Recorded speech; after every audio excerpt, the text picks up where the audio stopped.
Welcome to the Living Artist Podcast. I'm your host, Preston M. Smith.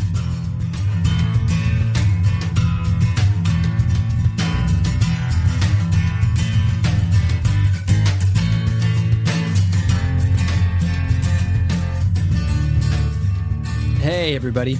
Welcome to the Living Artist Podcast. I'm Preston M. Smith, at PMS Artwork everywhere on internet land and socials. I want to thank you for landing on this podcast. Whether you're a professional artist, just getting started in the art world, a collector of art, or just consider yourself a creative person, this podcast has something for you. I like to think of it as a fun way to rant and talk to other creative people about living the life of an artist, surviving and getting ahead in the art world, and enjoying your life. But most importantly, not waiting until you're dead to make it happen. All right, let's get started.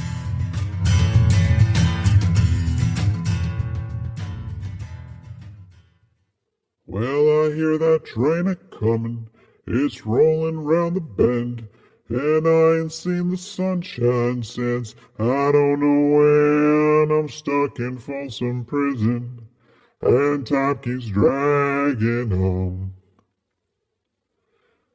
Well, the train keeps a-rollin' right down to San Antone.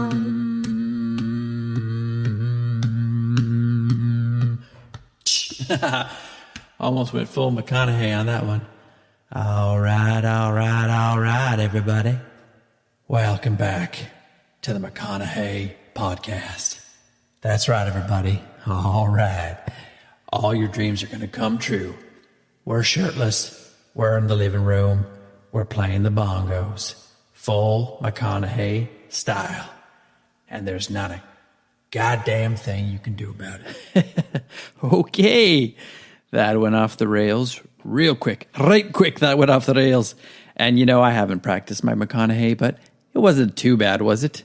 I think I could pass. Could pass for McConaughey.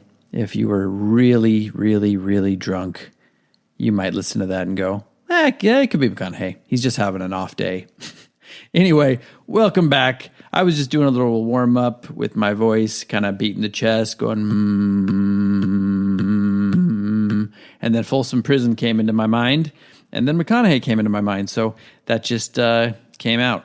But today is all about finding and getting in touch with that energy, and more specifically, energetic set points. Now, you may never have heard of energetic set points, and we all have them. Whether you define them as that or you might define them as just standards, changing your standards, raising your standards, what you expect from yourself and your life. Well, that's kind of what an energetic set point is. When it comes to finances, it's like a number in your bank account, for example, that you won't go beneath. Like, let's say I expect of myself to make $10,000 a month, okay? Just come hell or high water. We're just going to keep doing McConaughey here. So every once in a while, I'm going to fall back into it. No, but $10,000 is your energetic set point. Whatever happens, you don't fall below that. That's just something you expect of yourself. That's what your energy is at. That's where your bank account always is. That's the amount of money that you're bringing in every month. And this doesn't need to be a fixed income. This could be something that you're generating through just art sales or whatever, diversified portfolio, whatever you've got going on for yourself. That's what you expect. And typically once you set that and you really believe it, and that's your new standard, that's where your energetic set point is in your mind, and that's firm, most times you won't fall below that. And that works out. I've seen that in my own life, and I've seen that raised, and it seems to be kind of arbitrary. Like, what changed from me expecting myself to make $3,000 a month in art sales to me making $6,000 a month? Did I really change my tactics so much? Did I really change my energy level so much? Did I really change my output, my creative output, my energetic output that much? Did I change my strategies that much? Not really. Like, I'm not working too much harder than I ever did before when I was starting to be a full-time artist, but it just became something that I came to believe that I should expect in my life. And it became my new energetic set point. And that is really powerful. And it sounds very law of attraction-y, and that's okay. I don't care. There is something to that. You may not believe in law of attraction, and that's fine. But you can just look at it another way. It's kind of wiring your brain a different way, to see things a different way, to see and expect things a different way. For example, if you write something down and you go, okay, I'm expecting to make $6,000 of art sales this month, every month from now on, and you sit down with a calculator or you sit down with a spreadsheet or whatever it is, your receipts, and you start to think of, what do I need to do to make this? Oh, I just need to sell like one big painting here, a couple small paintings here, maybe get some sort of other, whatever, maybe you have something else, some money that comes in from a different source each month. And then you just start to look at that on the page and go, oh, I see that. That's very possible. I can do that. If I just tweak one thing a little bit, or if I expect myself to do this a little differently, or if I just make a little more effort to bring some people into my studio here and there and sell another extra painting or 2 or 3, whatever, even some small paintings, and that will get me there. Then your brain starts to click over and go, that's right, that's not that difficult, and I can do that. So whether you believe in law of attraction or whether you believe in just, kind of getting those numbers straight in your mind and then taking different action to make it happen, that becomes your new standard. Once you see it, once you make it happen, it's funny. It's like you have a really good month one time, like for example, with me at the beginning, when I quit my job, my restaurant job, I was expecting myself, because I had lower standards at the time, because I didn't know if I was going to be able to make a living. I believed that I was going to. I believed very strongly, but I didn't know beyond a shadow of a doubt. So I just said at the time, my wife and I were splitting rent on a smaller apartment, and I said, okay, I have to bring in $2,400 a month in art sales. And if I do that, I can make my rent, I can make my other bills, I can have some money for food, I can have some money for a little bit of entertainment, whatever. That's what I need to do. And without fail, I hit that 2,400 or more, right? 2,400 or more, but I never really sunk below that from the moment I quit my job. Now you could say, well, whatever, you were hitting that before.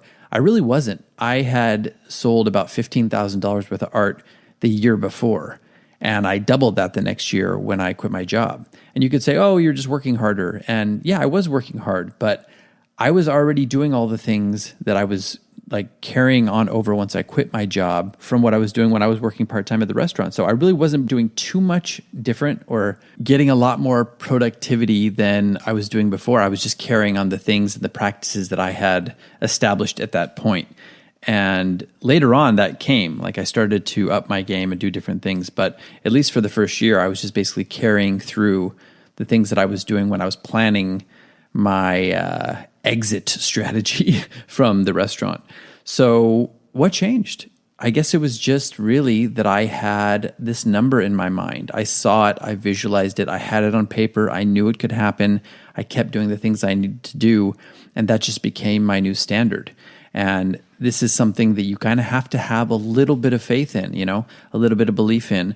I'm not saying to go out and quit your job tomorrow if you haven't sold a piece of artwork in your life, right? I had a friend who did that, who hadn't really sold any art, or maybe had sold a little bit, and they were used to a very high standard of living. I should back up, a very high standard of living from a very good paying job, a steady paying job, and then they expected to just kind of carry on at that level when they quit their day job and went into the art world without establishing that they could really sell art in the first place. I had already established that I could sell art. I had been selling art for decades, and it wasn't the amount of art that I needed to make a living. So it was still a jump, but I had already established that I could sell art.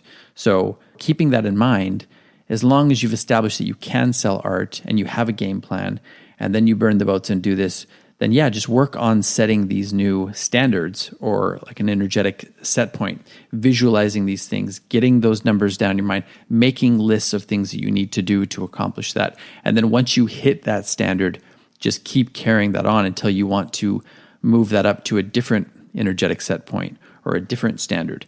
And I've done that since. I've had about 2 or 3 different ones. At first it was 2,400, then it was 3,000, and then I started hitting. I had a really good period where I was hitting, more than that, and it just kind of carried on from that point. And now that's my new standard. The point of this is not to tell you how much I'm making each month or whatnot, but just to tell you that it is possible. And I'm not really doing a whole lot differently other than just expecting that from my life, expecting that from my bank account, expecting that from my sales. Now you can hit energetic set points for just sales too, for productivity, whatever it is. It doesn't just have to be for money. Like let's say you're an artist who's creating painting a week, right? And it's hard for you to do anything else. Well, maybe start thinking about how you can do it differently, how you can squeeze it in, and starting to set another energetic set point. Let's say you want to do 2 pieces a week or 3 pieces a week. Start rearranging your schedule. Start getting that into your mind of how that is a possibility, because I know it is, because I used to paint 1 painting a week, and these were when I was doing figurative stuff. And when I got that Obama gig and I had to paint 12 paintings of the president, very quickly, within 3 weeks, 12 almost identical paintings, have them all dry, and these were oil, in 3 weeks to ship. It seemed impossible, but I just said, I'm going to do it. And I found a way to do it, and I did it. And that upped my game to a level where I saw the possibilities of doing more. And then when I started painting differently, all of a sudden, there were days where I had one day where I painted 7 paintings in a day. And I know that sounds crazy, but you get better at your craft, you get better at your style and your tactics and all these things. And I just started getting to a point of like understanding my new level of productivity. And that became my new energetic set point for my productivity as well. And now I can do that if I want, or I can not do it if I want. But it was something that became a new standard for me.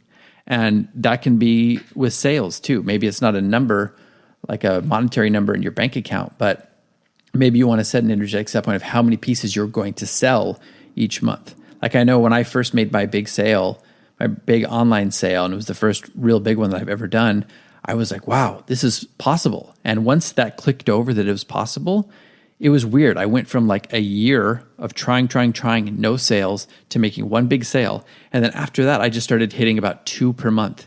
And then after about 6 months, I started hitting about 4 per month. And then after another 6 months, I started hitting 4 to 8 per month. And that just started to become consistent because my brain clicked over. I saw that it was possible.